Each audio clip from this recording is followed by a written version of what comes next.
అందరికీ నమస్కారం.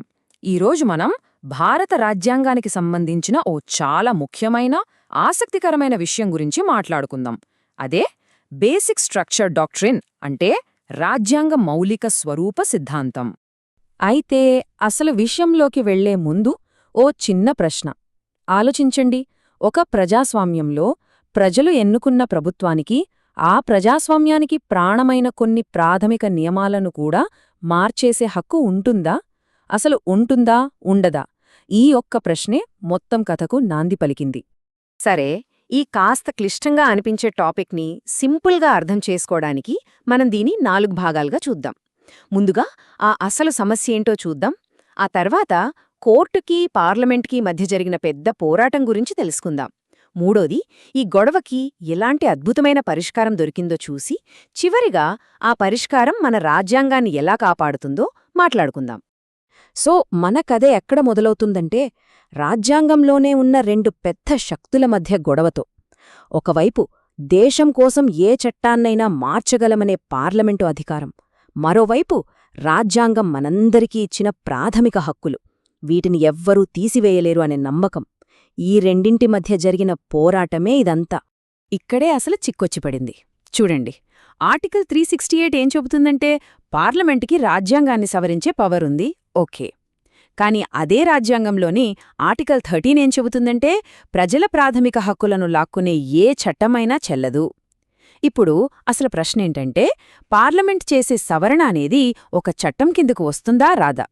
ఒకవేళ వస్తే ప్రాథమిక హక్కులను మార్చలేరు, రాకపోతే ఏదైనా మార్చేయచ్చు. చూసారా, ఈ ఒక్క చిన్న పదం మీద దశాబ్దాలపాటు ఎంత పెద్ద న్యాయపోరాటం జరిగిందో?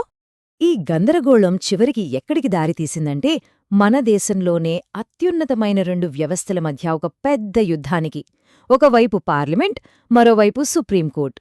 ఎవరు గొప్ప, ఎవరి మాట నెగ్గుతుంది అన్నట్టుగా సాగింది ఈ పోరాటం. ఈ టైంలైన్ చూస్తే మనకు ఆ పోరాటం ఎలా సాగిందో అర్థమవుతుంది. మొదట 1951లో శంకరీ ప్రసాద్ కేసులో పర్లేదు, పార్లమెంటు ప్రాథమిక హక్కులను కూడా మార్చొచ్చు అని చెప్పింది సుప్రీంకోర్టు. అంతా సెట్ అనుకున్నారు. కాని సరిగ్గా 16 ఏళ్ల తరువాత 1967లో గోలఖ్నాథ్ కేసులో సీన్ రివర్స్. సుప్రీంకోర్టు తన పాత తీర్పుని తానే తప్పుపట్టి, అబ్బే, ప్రాథమిక హక్కుల్ని టచ్ చేయడానికి వీల్లేదు అని తేల్చేసింది. ఇక పార్లమెంటు ఊరుకుంటుందా? 1971లో 24వ సవరణ తీసుకొచ్చి, రాజ్యాంగంలో ఏ భాగాన్నైనా మార్చే అధికారం మాకుంది అని ప్రకటించేసింది. దీంతో పరిస్థితి మరింత ముదిరి 1973లో భారత న్యాయ చరిత్రనే మార్చేసిన కేశవానంద భారతీ కేసు తెరపైకి వచ్చింది. ఇక్కడ చూడండి, ఈ 2 వాదనల మధ్య ఎంత తేడా ఉందో. సుప్రీంకోర్టేమో ప్రాథమిక హక్కులు పవిత్రమైనవి, వాటిని ఎవరూ మార్చలేరు అంటుంది. పార్లమెంటేమో ప్రజలు మమ్మల్ని ఎన్నుకున్నారు, మాకు ఏ హక్కునైనా మార్చే పవరుంది అని గట్టిగా చెప్పింది. దేశం ఒక రకంగా రాజ్యాంగ సంక్షోభం అంచున నిలబడిందన్నమాట. ఇలాంటి టెన్షన్ వాతావరణంలో ఇక ఏమవుతుందో అని అందరూ అనుకుంటున్న టైంలో కేశవానంద భారతి కేసులో సుప్రీంకోర్టు ఒక బ్రిలియంట్ సొల్యూషన్తో ముందుకొచ్చింది. నిజంగా ఒక గేమ్ చేంజింగ్ ఐడియా అది. కోర్టేం చేసిందంటే, ఒక మధ్యమార్గం తీసుకుంది. సరే, గోలఖ్నాథ్ కేసులో చెప్పింది పక్కన పెడదాం, పార్లమెంటుకి రాజ్యాంగాన్ని సవరించే అధికారం ఉంది అని ఒప్పుకుంది. పార్లమెంటుకిది పెద్ద విజయమే. కాని అక్కడే ఒక పెద్ద ఖానీ పెట్టింది. ఆ అధికారానికి ఒక బ్రేక్ వేసింది, ఒక గీత గీసింది. ఆ గీతే ఈ మౌలిక స్వరూప సిద్ధాంతం, లేదా బేసిక్ స్ట్రక్చర్ డాక్ట్రిన్. దీని ప్రకారం ఓకే, పార్లమెంట్ రాజ్యాంగంలో మార్పులు చేసుకోవచ్చు, తప్పులేదు. కానీ రాజ్యాంగం యొక్క ఆత్మని, దాని పునాదిని, దాని క్యారెక్టర్ని మార్చడానికి వీల్లేదు. సింపుల్గా చెప్పానంటే, మీరొక ఇంటికి రంగులు వేయొచ్చు, గోడలు మార్చొచ్చు, కిటికీలు పెట్టొచ్చు, కానీ ఆ ఇంటి పునాదుల్నే కదిలించలేరు. కదిలిస్తే ఇల్లే కూలిపోతుంది కదా. రాజ్యాంగం కూడా అంతే. అయితే పార్లమెంట్ ఈ కొత్త సిద్ధాంతాన్ని అంత ఈజీగా ఒప్పుకోలేదు. మా అధికారంపై పరిమితులు పెట్టడానికి మీరెవరు అన్నట్టుగా 1976లో 42వ సవరణ తీసుకొచ్చింది. దాని ద్వారా మాకు అపరిమిత అధికారముంది, మా నిర్ణయాల్ని ఏ కోర్టు ప్రశ్నించడానికి వీల్లేదు అని చెప్పేసింది. మళ్లీ కథ మొదటికొచ్చింది. ఈ సవాలుకు సమాధానం 1980లో మినర్వా మిల్స్ కేసులో దొరికింది. సుప్రీంకోర్టు ఇచ్చిన ఈ తీర్పు చూడండి, ఎంత పవర్ఫుల్గా ఉందో. పరిమిత అధికారం పొందినవారు ఆ అధికారాన్ని ఉపయోగించి దానిని అపరిమిత అధికారంగా మార్చలేరు. అంటే రాజ్యాంగమే మీకొక లిమిటెడ్ పవర్ ఇచ్చినప్పుడు అదే పవర్ని వాడుకొని మీరు అన్లిమిటెడ్ కింగ్ అయిపోలేరు అని కోర్టు చాలా స్పష్టంగా చెప్పింది. ఈ తీర్పుతో బేసిక్ స్ట్రక్చర్ డాక్ట్రిన్ అనేది భారత రాజ్యాంగంలో ఒక చెరగని ముద్ర వేసింది. ఓకే, పార్లమెంటు రాజ్యాంగం యొక్క బేసిక్ స్ట్రక్చర్ని మార్చలేదు అని మనకిప్పుడు క్లియర్గా అర్థమైంది. బావుంది. కానీ ఇంతకీ ఈ బేసిక్ స్ట్రక్చర్ అంటే ఏంటి? దాని కిందకి ఏమేమొస్తాయి? ఇక్కడో చాలా ఇంట్రెస్టింగ్ పాయింట్ ఉంది.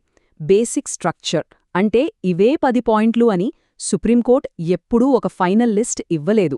ఎందుకంటే భవిష్యత్తులో కొత్త కొత్త సవాళ్లు రావచ్చు. అందుకే ఆయా కేసులను బట్టి, అవసరాన్ని బట్టి ఈ సిద్ధాంతం కూడా ఎదుగుతూ, మారుతూ ఉంటుంది. ఇదొక డైనమిక్ కాన్సెప్ట్ అన్నమాట. అయినా కూడా ఇప్పటివరకు వచ్చిన రకరకాల తీర్పులను బట్టి కొన్ని విషయాలు ఖచ్చితంగా బేసిక్ స్ట్రక్చర్లో భాగమని తేలిపోయింది. ఉదాహరణకు, మన దేశంలో రాజ్యాంగమే సుప్రీం అని సూత్రం, మన దేశం ఒక సెక్యులర్ దేశమనే భావన, శాసన, కార్యనిర్వాహక, న్యాయ వ్యవస్థల మధ్య అధికారాల విభజన, కోర్టులకుండే judicial review power, free and fair elections, అలాగే ముఖ్యంగా రాజ్యాంగాన్ని సవరించడానికి పార్లమెంటుకు ఉన్నది పరిమిత అధికారమే అనే సూత్రం కూడా బేసిక్ స్ట్రక్చరే. అంటే ఈ సూత్రాన్ని మార్చే అధికారం కూడా పార్లమెంటుకు లేదు. సో ఫైనల్గా చూస్తే ఈ సిద్ధాంతం యొక్క ప్రాముఖ్యత ఏంటంటే, ఇది మన రాజ్యాంగానికి ఒక రక్షణ కవచంలాంటిది. ప్రభుత్వాలు మారొచ్చు, రాజకీయాలు మారొచ్చు, కాని మన రాజ్యాంగం యొక్క ఆత్మ, దాని మూల సూత్రాలు మాత్రం ఎప్పటికీ మారకుండా కాపాడే అంతిమ ఆయుధం ఇదే. అయితే ఇదంతా మనల్ని ఒక పెద్ద ప్రశ్న దగ్గర ఆపుతుంది. నిరంతరం మారుతున్న ఈ కాలంలో ఒక దేశానికి సంబంధించి ఏవీ మార్చలేని శాశ్వతమైన నియమాలు అని నిర్ణయించే చివరి అధికారం ఎవరి చేతిలో ఉండాలి? ప్రజలు ఎన్నుకున్న పార్లమెంటు చేతిలోనా, లేక రాజ్యాంగాన్ని వ్యాఖ్యానించే న్యాయస్థానాల చేతిలోనా? ఇది ఆలోచించాల్సిన విషయమే.